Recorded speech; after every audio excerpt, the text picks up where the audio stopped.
உங்களுக்கும் அந்த ஏக தெய்வம், உங்களுக்கு பிடிச்ச அந்த சரணாகதியோடு இருக்கக்கூடிய தெய்வத்துக்கும் உங்களுக்கும் ஒரு ஃப்ரீக்வன்சி எப்பொழுதுமே இருக்கும். அந்த ஃப்ரீக்வன்சி எப்படி தடைப்படுது, இல்லை எங்கேயோ லேக் ஆகுது, இல்லைன்னா பிளாக் ஆகிருக்கும். ஸோ ஒருத்தவங்கள்ட்ட நீங்கள் வாங்கிட்டு இருக்கீங்க, உங்களுக்கு ஹெல்ப் பண்ணிட்டு இருக்காங்க, அவங்க தான் உங்களுக்கு தெய்வம் அப்படின்னாக்கா, தெய்வம் என்றால் வானம் பூமி அப்படின்னு சொல்லுவாங்க, சாமி அப்படின்னு சொல்லுவாங்க. சார்ந்து மிகுந்து அனுபவித்தல் சரணாகதி. நம்ம வாழ்க்கையில் போகும்போது ஏதோ க்ளோஸ் இருக்கா, சாவி இருக்கா, கதவு இருக்கா, சாவி இருக்கா, இந்த தெய்வம் தான் கொடுக்கும். நீங்கள் எங்கே சரணாகதியாக இருந்தீங்களோ அவங்க தான் அதுக்கான வழிகளை கொண்டு வந்துட்டுருப்பாங்க. நம்மளோட உழைப்போட தெய்வ அனுகிரகங்களும் இருக்கணும். நம்ம ஸ்டெப் எடுத்து ஓடிட்டு இருக்கோமா, தெய்வம் நமக்கு சப்போர்ட் பண்ணணும். எங்கேயா தேங்கி நிற்கிறோமா, தூக்கி இப்படி குருமார்களும் உருமார்களும் சேர்ந்துருக்கிறது தான் பார்த்தீங்கன்னாக்கா ஏக தெய்வ வழிபாடு. உங்களுக்கு பிடிச்ச தெய்வத்தோடு கடைசி வரைக்கும் ட்ராவல் பண்ணுங்கள், மிகப்பெரிய வரத்தை உங்கள்கிட்ட கொடுத்துருவாங்க. அந்த வரம் தான் மிகப்பெரிய திறம், அதாவது திறவுகோல். உங்களோட வாழ்க்கையின் வெளிச்சத்தை நீங்கள் பெரிய பெரிய பொக்கிஷம், பெரிய பெரிய அந்த விபரீத ராஜயோகத்தை தரக்கூடிய அந்த சாவியை அவங்க கையில் கொடுப்பாங்க. அதான் புதையல்.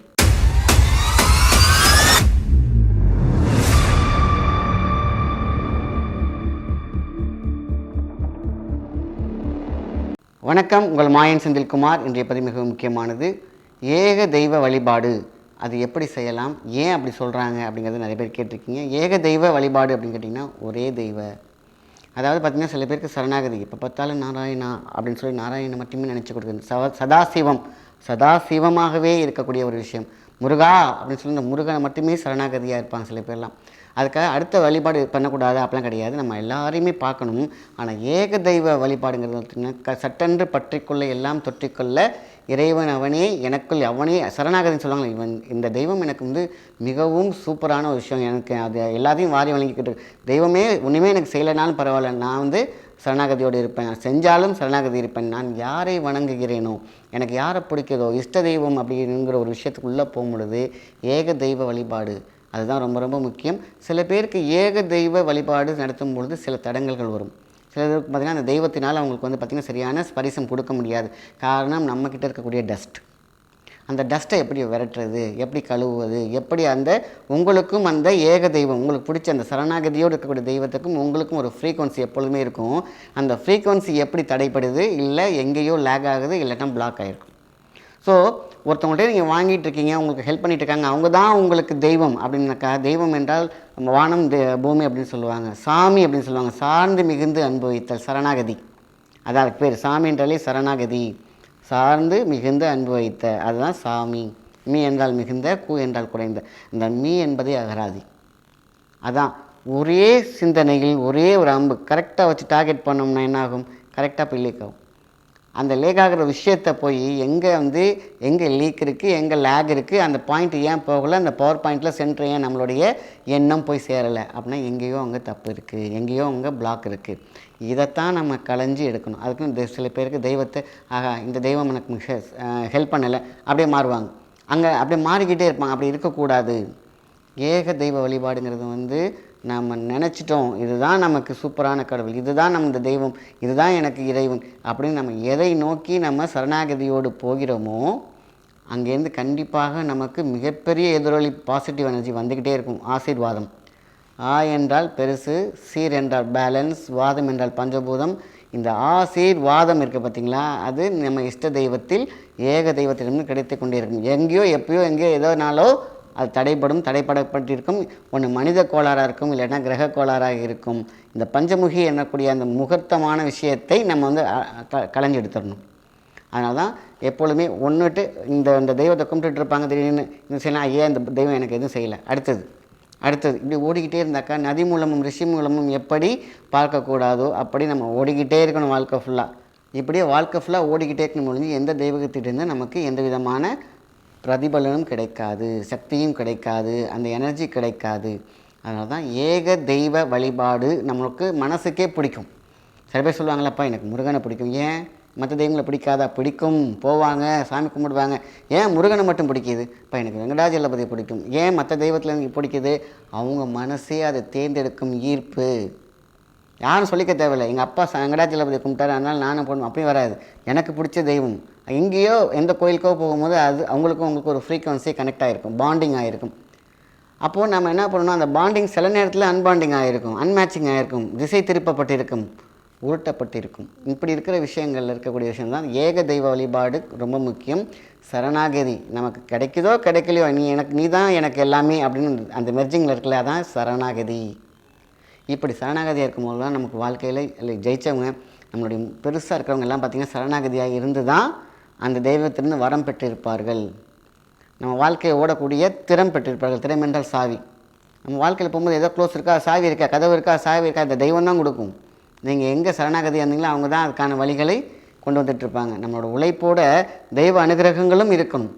நம்ம ஸ்டெப் எடுத்து ஓடிட்டுருக்கோமா, தெய்வம் நமக்கு சப்போர்ட் பண்ணணும். எங்கேயா தேங்கி நிற்கிறோமா, தூக்கி இப்படி குருமார்களும் உருமார்களும் சேர்ந்துருக்கிறது தான் பார்த்திங்கனாக்கா ஏக தெய்வ வழிபாடு. அப்படியே மாறிக்கிட்டே போகக்கூடாது. அதுக்காக நான் ஒரு சிவனை கும்பிட்டேன், முருகனை கும்பிட மாட்டேன், விளையாட கொடுக்க மாட்டேன் அப்படி இருக்கக்கூடாது. எல்லாருமே முக்கியம். அதில் முக்கியம்னு உங்களுக்கு மனசில் படித்து பார்த்தீங்களா, அதான் ஏக தெய்வ வழிபாடு. உங்களுக்கு பிடிச்சிச்சு பார்த்தீங்களா, அதான் அப்பா உனக்கு இஷ்ட தெய்வம் என்ன, உனக்கு பிடிச்ச தெய்வம் என்னன்னு கேட்போம் பார்த்தீங்களா, அங்கே தான் ஏகம். ஏகம்னா சிங்கிள். ஏக தெய்வத்தை வழிபடுற விஷயம் இது எப்படி தடங்குது, ஏன் அது நமக்கு கிடைக்கல அப்படின்னாக்கா, ஏதோ ஒரு கரை இருக்கும். அந்த கரைக்கு நிறைய ஃபார்முலா இருக்குது. நம்மளை புதுப்பிச்சுக்கிட்டே இருக்கணும். யாருமே அதை பண்ணுறது கிடையாது. எல்லோரும் நம்ம குளிக்கிறோம், நான் ஃப்ரெஷ்ஷாக இருக்கேன், நான் சாமியை கும்பிட்றேன், நான் ஃப்ரெஷ்ஷாக இருக்கேன். ஆனால் நமக்குள்ளே உயிர் சத்துக்கு மேலே ஒரு கரை இருக்கும் பாருங்கள், அதான் தடை. அதை வில்வத்தாய் மட்டுமே வெல்ல முடியும். அதான் வெல்வோம் என்று சொல்லும் வில்வம். வாரத்துக்கு ஒரு முறை சனியோ ஞாயிற்றுக்கிழமையோ வில்வத்தை நம்ம என்ன பண்ணுறோம், வில்வ இலையை போட்டு நல்லா கசக்கி தண்ணி விட்டு அந்த தண்ணியில் குளிக்கணும். வாரம் வாரம் இப்படி குளிச்சிட்டிங்கனாக்க போதும். அந்த 7 நாட்களுக்கு கடைசியில் முடிவில் இருக்க பாதி அந்த ஞாயிற்றுக்கிழமையில் நம்ம சுத்தப்படுத்திக்கணும். உயிர் சுத்தம், உயிர்கூட்டு சுத்தம்.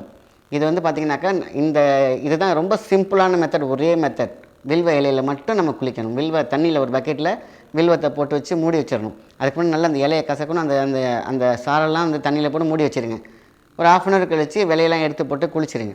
அவ்வளோதான். இப்படி குளிக்கும் பொழுது எல்லாம் வசமாகும், விஷமெல்லாம் கரைந்து போகும். அப்போ விஷம் நீக்கப்படுது, அங்கே விஷயம் உள்ளே போகிறது, சக்தி என்ற தெய்வம் அங்கே வளர்ந்து கொண்டே இருக்கும். அந்த ஏக வழிபாடு அப்படிங்கிறது, ஏக தெய்வ வழிபாடுங்கிறது அந்த கனெக்ஷனை அழகாக எப்பொழுதும் கொடுத்துக்கிட்டே இருக்கும். அப்போ அந்த கனெக்ஷன் எங்கேயாவது டீகே ஆகுதா, டிஸ்டர்பன்ஸ் ஆகுதா, அப்போது இந்த வில்வ குளியலை நம்ம காப்பாற்றும். அதுதான் சொல்லுங்களேன், வில்வமே வாழ்க்கையில் வெல்ல பயன்படுத்தக்கூடிய சூப்பர். அதனால தான் என்றைக்குமே ஒரு இஷ்ட தெய்வம் இருந்துச்சுனாக்கா அப்படியே கடன்னு எல்லாமே போகணும். அப்படி எல்லா கோயிலுக்கிட்டும் நம்ம பவர் எடுத்துக்கணும். ஆனால் நம்ம வரம் தரக்கூடிய ஒரே தெய்வம் நம்ம இஷ்ட தெய்வம் மட்டும்தான். அதுதான் அந்த ஏக தெய்வம். அது எதுவாக இருந்தாலும் உங்கள் மனசுக்கே பிடிக்கும். நான் இந்த தெய்வம் பிடிக்கும்னு சொல்ல முடியாது, அப்பா அம்மா சொல்ல முடியாது, ஃப்ரெண்ட்ஸ் சொல்ல முடியாது. உங்கள் மனசு அதை தேர்ந்தெடுக்கும். ஏன்னா லயம், அந்த லயக்கக்கூடிய சக்தி. அப்போ எங்கேயோ ஒரு இடத்துல படுக்கும்போது எந்த முருகன் கடவுள் சொல்லும் பொழுதோ உங்களுக்கு மனம் ஒரு கடவுள் மீது லயத்து நிற்கும். அதுதான் ஏகம். அதுதான் உங்களுடைய சப்போர்ட்டிவ் தெய்வம். அதனால தான் தெய்வ வழிபாட்டில் நம்ம என்ன பண்ணுறோம், ஏகத்தை விடக்கூடாது, சரணாகதியோடு இருக்கணும். மற்ற தெய்வத்தையும் வணங்க வேண்டும், எல்லாத்துக்கிட்டையும் வரம் வாங்க வேண்டும். இவங்க தான் மெயின் பீஸ். அந்த ஏகம் உங்களுக்கு பிடிச்ச தெய்வத்தோடு கடைசி வரைக்கும் ட்ராவல் பண்ணுங்கள். மிகப்பெரிய வரத்தை உங்கள்கிட்ட கொடுத்துருவாங்க. அந்த வரம் தான் மிகப்பெரிய திறம், அதாவது திறவுகோல்.